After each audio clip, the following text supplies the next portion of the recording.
Anda masih bersama kami, pemirsa. Pembangunan Surau Babu Salam di Gang Purnajaya, Kelurahan Siantan Hilir, Kecamatan Pontianak Utara cukup membantu masyarakatnya di tengah pandemi COVID-19. Pengerjaan surau ini memberdayakan masyarakatnya yang kehilangan mata pencarian akibat pandemi COVID-19. Surau Babu Salam yang telah berdiri sejak tahun 83 mempunyai luas tanah sekitar 1000 meter persegi.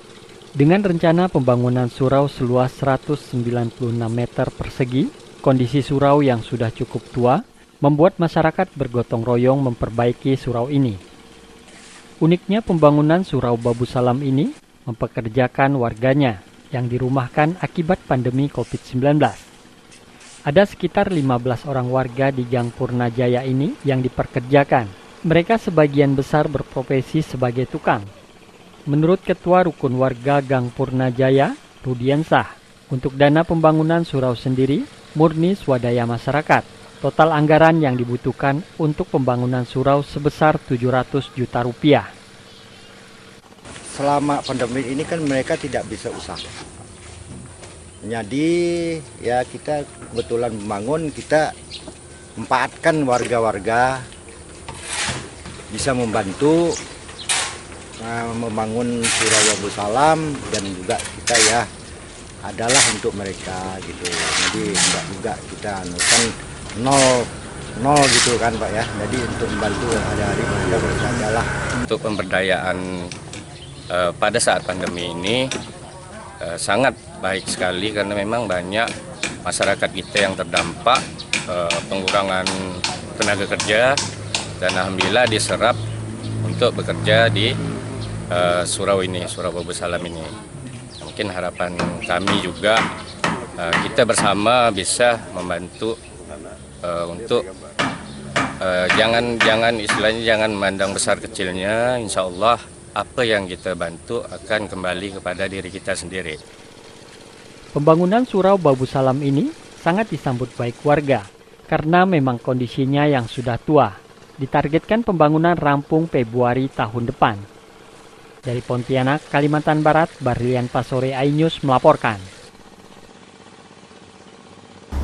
Sungai Kapuas tercemar akibat limbah mikroplastik yang diteliti oleh salah satu lembaga penelitian di Pontianak yang dinilai berdampak pada pemanfaatan air Sungai Kapuas sebagai bahan baku air bersih PDAM. Wali Kota Pontianak Edi Rusdi Kamtono menganggap proses pembersihan air Kapuas sesuai standar.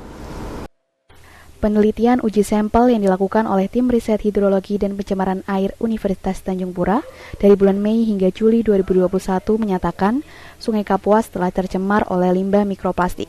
Hal ini berdampak pada penggunaan air Sungai Kapuas sebagai bahan baku air bersih PDAM.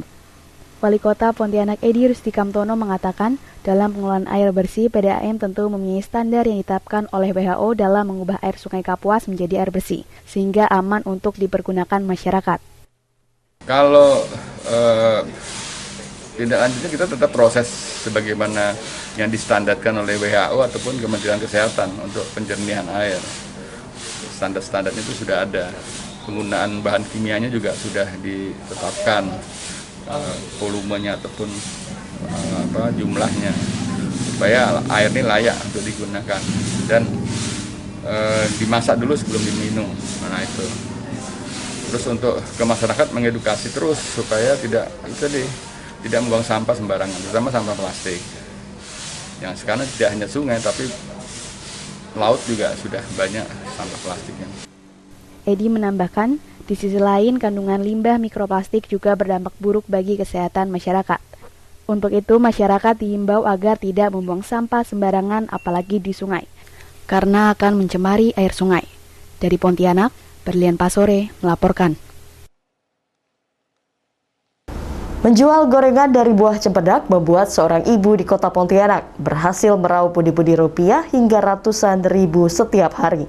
Usaha dari buah musiman yang telah dilakoninya tersebut mampu menambah pendapatannya yang sehari-hari hanya berjualan makanan ringan di pinggir jalan. Hingga saat ini musim buah lokal masih berlangsung di Kota Pontianak. Aneka ragam buah dapat dijumpai dan dibeli dari para pedagang musiman di pinggir jalan, seperti buah durian, rambutan, manggis, langsat, buah asam hingga cempedak. Musim buah lokal ini bukan hanya mendatangkan berkah bagi para penjual buah, namun juga ikut memberikan rezeki tambahan bagi penjual gorengan. Parida Fatimah, seorang penjual gorengan cempedak yang berjualan di pinggir jalan Raja Wali Pontianak, mengaku bisa meraup ratusan ribu rupiah perharinya saat musim buah cempedak seperti saat ini. Dengan menggunakan gerobak kecil dan beberapa meja dan kursi, Parida sehari-harinya berjualan minuman dan makanan ringan di lokasi ini sejak 15 tahun. Sementara menjual gorengan cempedak baru ia lakoni sejak tahun 2019. Sebelum pandemi ini, saya bisa mendapat penghasilan 1 juta satu hari. Ya sekali sekarang ya musim kayak gini, kadang-kadang 500. Jauh memang turunnya. Pernah per bulan itu paling besarnya Ini berapa Bu pendapatannya? Yang ini kan kita nih musim buah ini kan setahun sekali. Ya. Kalau ini buahnya kita ngambilnya banyak, itu ya kita kan ini kan nggak sampai sebulan kadang-kadang. Gitu, nggak sampai sebulan. Cuman yang tahun 2000 berapa nih ya? Sampai 2 bulan. Full 2 bulan nih. Musimnya. Sementara Soleh, salah seorang pembeli gorengan cempedak, mengaku telah menjadi langganan Parida sejak 4 tahun terakhir karena dekat dengan rumahnya. Sambil bersantai dan minum kopi, ia mencicipi gorengan cempedak yang diakui Soleh selain nikmat, gorengan cempedak juga murah harganya. Biasa sekali makan abang bisa makan berapa biji? 5, kadang 10, kadang... Itu abang sendiri aja? Nah, sendiri. Sering bawa pulang tak bang? Kadang bawa 5, kadang... Orang rumah abang juga suka ya bang? Nah, suka semua. Anak-anak saya pun suka, Kak. Parida sendiri berjualan dari pukul 9 pagi hingga pukul 12 malam. Menjual gorengan cempedak saat ini dilakoninya hanya selama musim buah cempedak yang biasanya bisa bertahan 2 bulan. Dari Pontianak, Uun Yuniar, iNews melaporkan. Masyarakat Desa Gemak, Kecamatan Simpang 2, Ketapang masih pertahankan budaya beragas. Akan hadir sesaat lagi, tetaplah bersama kami di iNews Kalimantan Barat.